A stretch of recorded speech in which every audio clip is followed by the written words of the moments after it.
Alright everyone, is it he or h3h3? I'm not actually 100% sure. I know this is a very popular YouTuber with like both a live streaming page which has like over 1 million subs and a main page that has over 5 million. So we're talking someone who's like twice as dominant on the platform as Alex Jones was. And they were streaming about Alex Jones and pointing out, hey, you know, oppose this deplatforming off of YouTube, it's a problem. The live stream apparently, according to what I'm hearing, was knocked offline by a strike while it was still broadcasting. And then they get a strike and now, of course, can't actually stream.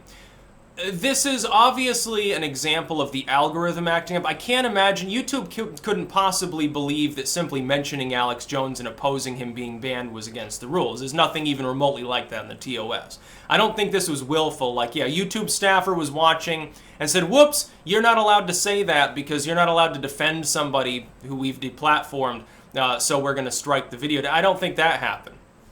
But it got taken down anyway by an overzealous algorithm that presumably assumed that because of what was being said, I don't know, were clips of Jones being played? Maybe that triggered it? Well, that's illegitimate. That's for the purpose, that's a perfectly fair use of others' material. Taking a clip for the purposes of satirizing or criticizing it or for defending it and saying like this exonerates the person is perfectly allowed on the platform. Now back in the bad old days it didn't matter. Like big companies constantly went after people for copyright. Sometimes people get claims of copyright on stuff that is literally 100% obviously theirs. Like there couldn't be anything copyrighted in it.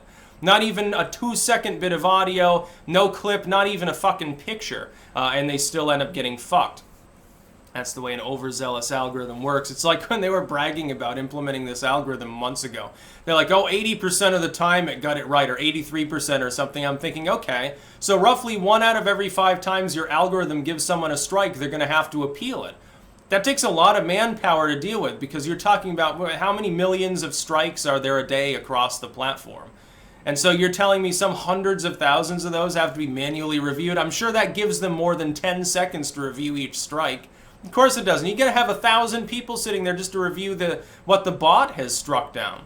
But here's the thing. This is why I don't move to basically a live streaming format. Increasingly, people on YouTube are being ushered by both algorithm and by modern style into making long-form live content. It's an easier way to raise money because they get like super chats and people use like Streamlabs and stuff, so they raise more money. Like Venti does this. Her thing is basically live. Worski's show, although I think it's defunct now, JF. Ramsey now does increasingly live content. The reason that I'm hesitant to move to that format is that if you get a strike at all, it can be 3 or 4 days before your appeal goes through, even if it's illegitimate, and you're prevented during that time from live streaming. So if you're a live streaming YouTuber who makes content every day, you're going days without making that content, and despite the fact that your audience is slowly getting used to you doing live and long form material. As opposed to if you mainly do standalone, pre-recorded like I do, and just upload it as you make it, you don't have that problem. Like you can get a strike and while you're working out the appeal, it doesn't affect you. When I had the strike on my account, because the algorithm determined that a video which was literally against bigotry, literally, because of the terms I used during the video or the tags or something, I got a strike on it. Now, I appealed it, and of course the strike was removed because it was illegitimate. Absolutely 100% on manually reviewed status, they understood this. But it took 3 days. Imagine if I had been a live streamer primarily while I had that strike active. It would have been back to the old, you know, coffee with sticks standalone videos, which by that time, if I had moved to that format at some point, a lot of people would no longer be used to the standalone content, wouldn't enjoy it as much. People listening to a podcast style. No, a lot of these people, they cross over and do audio podcasts. People have asked me for that for years. And I'm like, okay, you help me get it set up so that I can get it onto the Microsoft store or something. Like, I'm not going to put it on Apple. I don't want people who use Apple products to be able to stream my audio. Honestly, I'm being dead serious with you. I have so much contempt for Apple as a company that I would never allow my material to be specifically put there for their purposes in their store or whatever the fuck they have. I have nothing but contempt for them. They enslave children, deplatform people, and then ramble about moralism. Massive company, underpays everyone, pile of shit. Tim Cook is stupid. Tim Cook is no Steve Jobs, and Steve Jobs just stole stuff from other people. That's what I think about Crapple. But no, this deplatforming is illegitimate. The strike is probably, I'm assuming the strike was appealed and at some point it gets taken back off. Look, we've seen this so many times.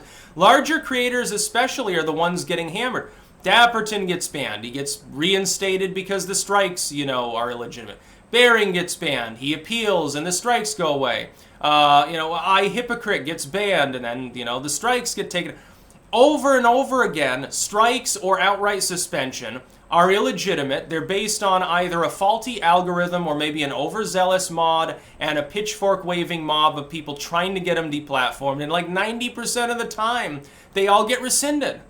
But that person still, if a person people are used to them uploading every day and all of a sudden they disappear, because of YouTube's buggy notification system, a lot of their fans may not even know they got banned until days later.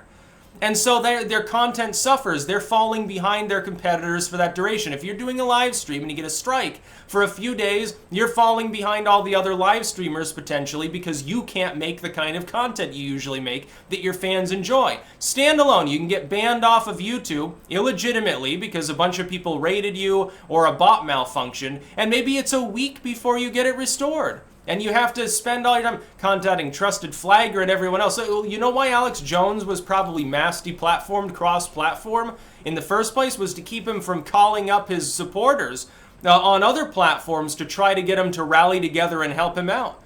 It was an attempt to neuter him so quickly, and it was like shock and awe or something. Quickly decapitate the enemy so they're incapable of launching a coordinated response. Now Twitter bans like Gavin and everyone else in the side. It's like, you look at a laundry list of people who have been abused by this, by the way, and it's not people who are actually bigoted. It's people who stand against the establishment and are not bigoted. Anyone think of a reason why that could possibly be? People who criticize censorship and otherwise are normal people. They just have that maybe mild monarchist sentiment, and maybe they're against war, they're against political corruption. They're getting hammered, constantly deplatformed. Oh, this person's a terrible, terrible individual. Somebody sits there and literally spews hate-filled rhetoric, verified on Twitter, allowed on YouTube, maybe even promoted into trending. Perfectly fine, they have their Facebook page. Yeah, lots of people interact with it. They can post whatever they want. Facebook never removes it. I've literally seen this firsthand, and I'm not talking about just people on the left, if you know what I'm saying. I'm suspicious of all of this. That's about all. Peace out.